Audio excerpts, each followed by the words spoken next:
Assalamualaikum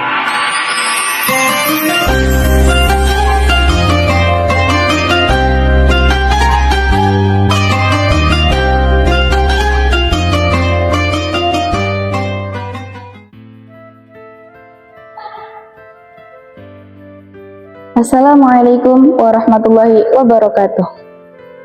Alhamdulillahilladzi la sya'na yashghiluhu wa la nisyana yudhiluhu. Wassalatu wassalamu ala Muhammadin wa amduhu wa rasuluhul karim sifatuhu. Hadirin media kultum Bani Adung yang dimuliakan Allah Subhanahu wa taala, puji syukur kita panjatkan kehadirat Allah Subhanahu wa taala, zat yang telah mengaruniakan kita lisan untuk berzikir dan tangan untuk bermanfaat. Salawat serta salam semoga senantiasa tercurah kepada baginda Nabi Muhammad Sallallahu Alaihi Wasallam, manusia yang paling terjaga lisannya, yang tutur katanya adalah wahyu dan diamnya adalah hikmah. Di bulan Ramadan ini, ibadah puasa menjadi madrasah pengendalian diri. Namun, seringkali kita terjebak pada pemahaman bahwa puasa hanyalah soal menahan haus dan lapar. Padahal ada puasa yang jauh lebih berat namun sering kita remehkan, yaitu puasa lisan dan anggota tubuh. Di zaman sekarang, tantangan menjaga lisan telah bertransformasi. Lisan kita tidak lagi hanya berupa ucapan yang keluar dari mulut, tapi juga berupa ketikan yang keluar dari jari tangan kita. Inilah yang kita sebut ghibah digital.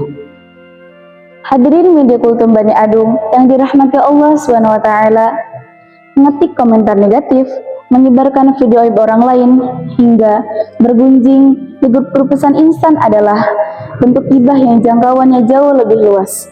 Jika ghibah lisan hanya didengar oleh teman bicara, maka ghibah digital bisa dibaca oleh ribuan orang dan jejaknya sulit untuk dihapus.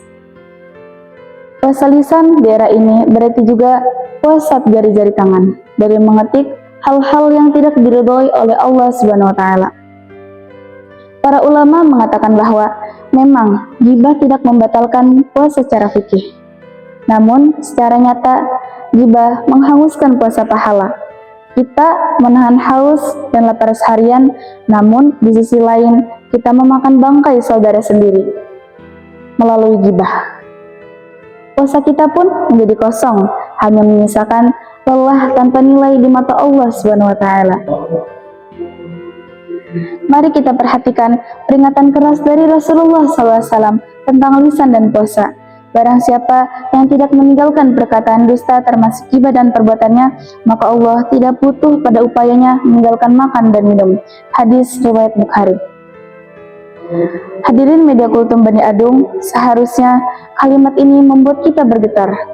Allah tidak butuh pada haus dan lapar kita jika lisan kita masih liar. Bayangkan betapa ruginya kita jika pengorbanan kita ditolak oleh Sang Pencipta hanya karena satu atau dua kalimat buruk yang kita lontarkan. Rasulullah SAW juga memberikan definisi yang sangat jelas tentang ghibah agar kita tidak berdalih. Beliau bertanya, "Tahukah kalian apa itu ghibah?" Para sahabat menjawab, "Allah dan Rasulnya lebih tahu." Beliau bersabda, "Engkau menceritakan tentang saudaramu yang ia benci." Seseorang bertanya, "Bagaimana yang jika aku katakan itu benar ada pada saudaraku?" Beliau menjawab, "Jika yang kau katakan itu benar, maka engkau telah melakukan ghibah. Jika yang kau katakan itu tidak benar, maka engkau telah melakukan fitnah." Hadis riwayat Muslim.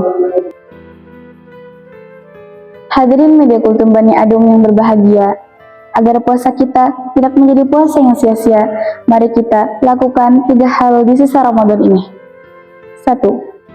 Sharing sebelum sharing, jangan menjadi jembatan tersebarnya aib orang lain di media sosial.